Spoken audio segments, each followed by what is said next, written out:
Ar tai, kad skirtingų žmonių nuomonės, nuostatos, požiūris, ar tai yra gerai, ar tai yra blogai?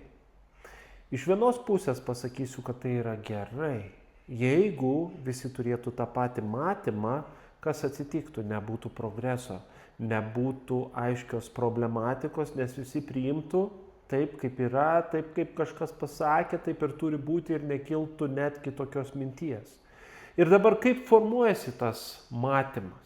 Įsivaizduokit, žmogus žiūri televizorių, klausosi kažkokių laidų, skaito kažkokias knygas ir tas žmogus, va taip jam susiformuoja matymas.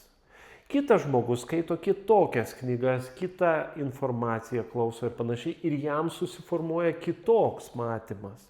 Ir dabar klausimas, kurio matymas bus teisingas. Tam atrodys, kad jo matymas yra teisingas, kitam atrodys, kad jo matymas teisingas. Bet ką daryti? Juk tiesa yra vienintelė. Tad ką turėtų daryti tie abu žmonės? Jie turėtų eiti ir nesustoti. Jie turėtų eiti ir aiškintis toliau. Nes jeigu mes sustojame ties vienu ir galvojame, kad čia yra tiesa, galime klysti. Ką jūs apie tai galvojate? Brūkštelkite komentarus.